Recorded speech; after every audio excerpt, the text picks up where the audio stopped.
Frumoși mei săgetători, bine ați venit, dragilor! Astăzi facem etalarea despre bănuți și sănătate pentru luna mai 2025.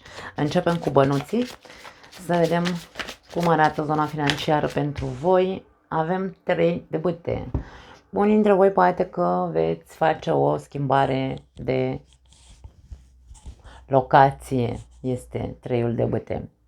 Ori vorbim despre călătorii mult mai dese în această perioadă, că e cu jobul, că e faptul că voi vreți să vă mutați dintr-o țară în alta, poate fi, pentru că aici avem imaginea bărcilor peste ape, putem să vorbim despre, nu știu, poate alții dintre voi vreți să vă îmbarcați undeva, să plecați pe vas, de ce nu, poate fi și asta, dar aici, în general, 3-ul de bâte ne vorbește despre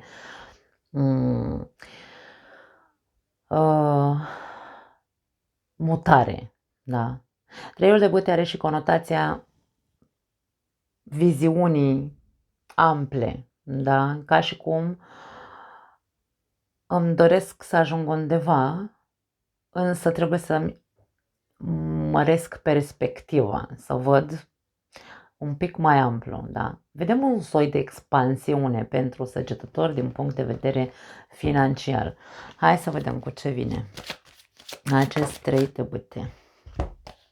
Regina de spade, 3 de monede și 10 de monede. Foarte frumos, dragii mei. Doamne ajută să fie pentru cât mai mulți dintre voi. 3-ul de bâte, cum indică mutare, probabil, putem să vorbim despre unii dintre voi care ori vă mutați împreună cu un partener de viață, poate plecați în străinătate. Da? Aici avem casă nouă pentru unii dintre voi. Ori vorbim despre o mutare și acolo se schimbă în totalitate și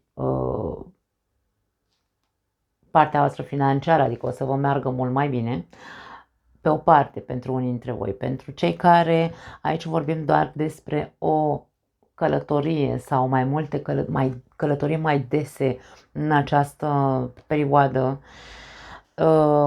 sau un job care să aibă de văzut cu călătorile, ce știu, uite, cu vapoarele, după cum am zis, da, croaziere sau altceva, din punct de vedere al jobului, da, ori alte tipuri de transporturi, nu neapărat doar pe apă.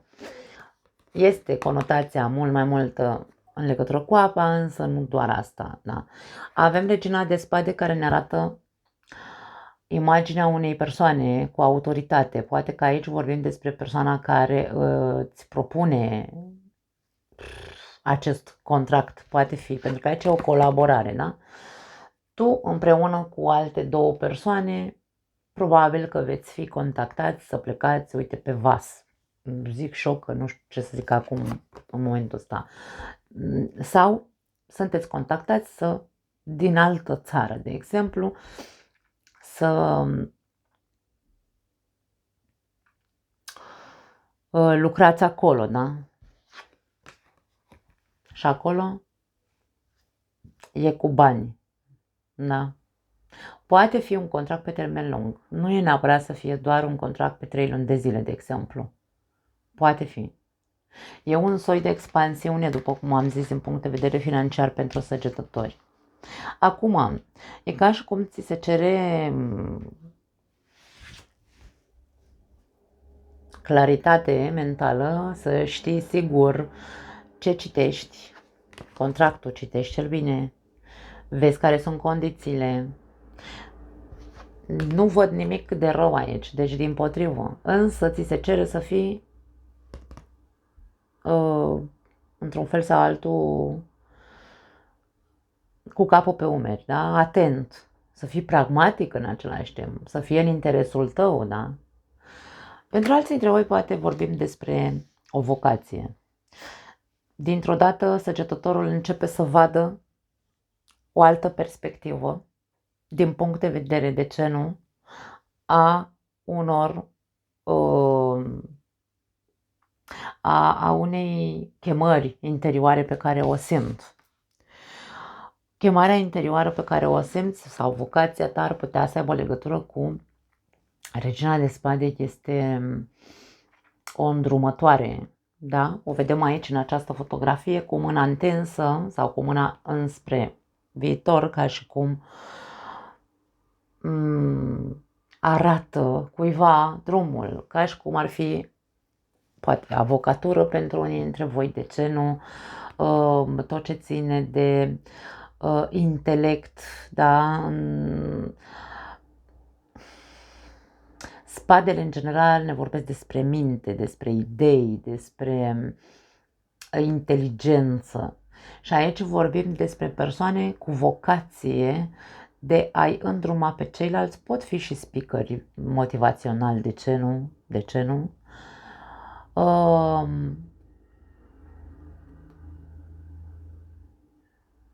Poate avea legătură cu finanțele, de ce nu? Pentru că mintea noastră, da, mintea când este foarte brici, să zicem așa, și simt atracția către management sau, habar n-am, broker, nu știu, tot felul de lucruri din astea care aduc un statut, regina de spade are un statut, e respectabilă cumva, putem să vorbim despre o vocație respectabilă.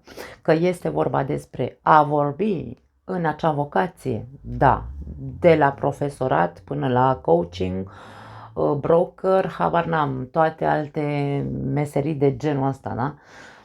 Este un click într-un fel sau altul, care unii dintre voi îl faceți, pentru că vă expandeți viziunea, vă expandați, cred că e mai corect spus, viziunea, aplicând inclusiv ceea ce simțiți înăuntrul vostru. Ca și când eu simt o chemare către drumul ăsta. Poate fi, de ce nu, vorbește cu membrii familiei tale, mai ales dacă sunteți tineri, am vrut să zic. Tineri mă refer până în 35 de ani, de exemplu. Și când vorbim despre tineri până în 35 de ani, nu vorbim du-te și vorbește cu mama și cu tata să vezi ce îi se pare dacă te faci tu broker sau avocat, ci vorbim despre familie, familia ta. Poate ești căsătorit sau nu știu. Poate ai un exemplu în familia ta de o persoană care te îndrumă, poate mama te îndrumă într-un fel sau altul, sau soția te îndrumă și zice du-te, că uite, îți iese foarte bine ceea ce tu ești foarte bun la vorbit, nu știu, habar n-am, sunt exemple multiple pe care le pot da, da? Însă are legătură cu conversații în sânul familiei, are legătură cu plecări, cu noi contracte, cu noi colaborări pe bani frumoși aici, da? Sau cu bogăție pe viitor, da? Pentru că treiul de monede, auzi. Treiul de băt este cartea viitorului, viziunea de viitor. Vreau să ajung acolo, domne, am un obiectiv, ok, ce fac cu el? Mă pun așa, lucid, strateg și zic, ok, eu simt că mă atrage asta. Ce fac? Mă apuc și fac. Că e vorba de studii, mă apuc de studii. Ca să ce? Ca să-mi aducă beneficii pe viitor, dacă nu sunt pentru acum. Poate să fie și asta. Deci, na. Combinațiile sunt nu infinite, însă pot fi. Se pot combina cărțile să le dăm multe conotații. Cam asta e. Hai să vedem sănătatea.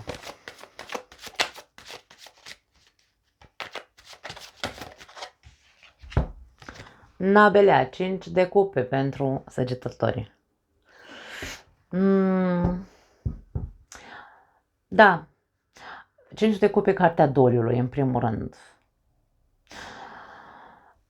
Pentru unii dintre voi, dacă ați pierdut pe cineva recent sau nu neapărat recent, pentru că 5 de cupe vă vorbește despre trecut și încă sunteți în durere,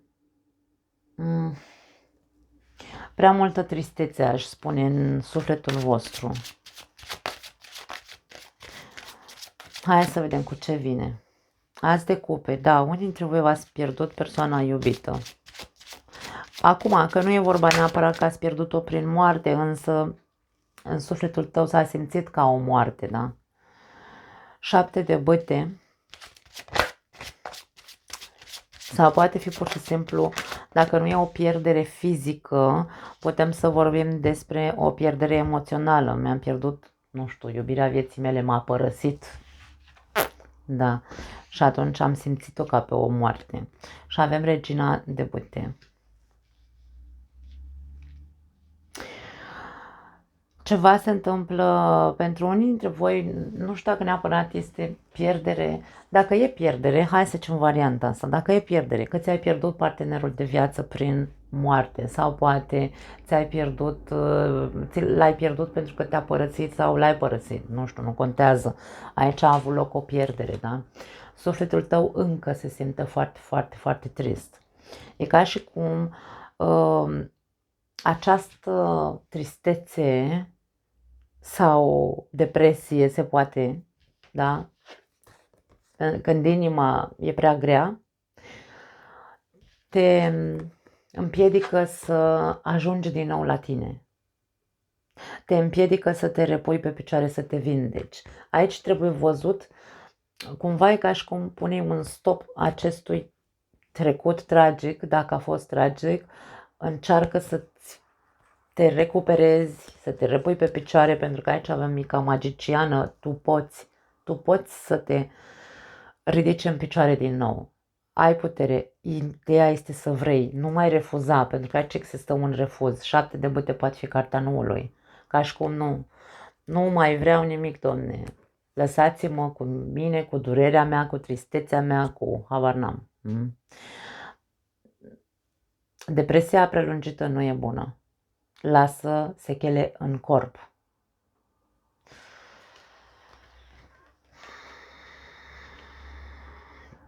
În corp și în energie. Da? Pentru alții dintre voi, dacă vorbim doar despre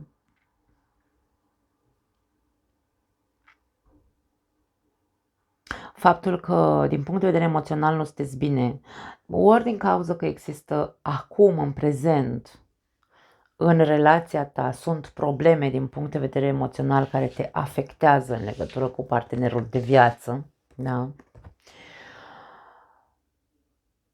Nu aș spune neapărat că se transformă într-o boală, însă se cere un soi de frână, cumva.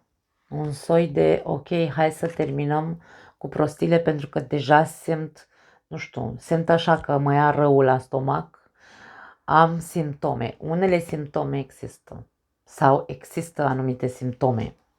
Nu neapărat că sunt certuri între voi, nu știu, orice se întâmplă din punct de vedere emoțional care vă afectează din relație, mă refer, da? Încep să apară simptome dacă încă n-au apărut. Dar eu zic că sunt de ceva vreme. Ori că nu mai ai tu vigoare, forță în tine, nu mai ai chef, te simți foarte trist. Într-un fel sau altul refuzi orice apropiere emoțională de partener, refuzi orice tip de plăcere, orice tip de, nu știu, poate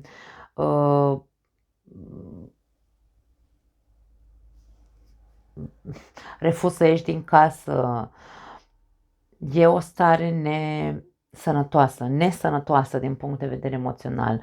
De aia 5 de copi este considerată cartea depresiei. Dar nu neapărat a depresiei din punct de vedere mental, da? Ci pur și simplu depresia nu e doar tristețe sau nu se regăsește doar în tristețe. Eu știu că din punct de vedere psihologic tristețea duce la depresie și depresia se manifestă prin tristețe, însă aici este o mare durerea sufletească pe care eu consider că vrea să ne pună în evidență această combinație de cărți. Este o mare dezamăgire sufletească în ceea ce privește ori partenera de viață, ca și cum cu care Nu că mi s-a făcut lehamite să fiu cu persoana asta, o iubesc, însă sunt anumite lucruri care atât de tare mă apasă și mă întristează și mă dezamăgesc la persoana asta încât nu mai am niciun chef de viață. Nu mai am chef să mă întorc acasă, de exemplu, nu mai am chef să mai ies în lume cu persoana asta. Și aici sunt acele simptome de tristețe despre care vorbeam, care pot denatura în depresie, bineînțeles, pentru că nu putem să punem în cuvinte sau nu vrem, da, refuzăm să punem în cuvinte față de cealaltă persoană ceea ce simțim cu adevărat.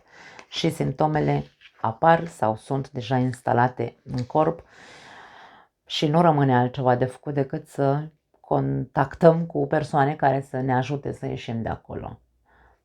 Și la Scorpion am văzut tot genul de depresie și de singurătate și de răceală emoțională. Nu știu dacă aveți planete în Scorpion sau dacă aveți de-a face cu un Scorpion.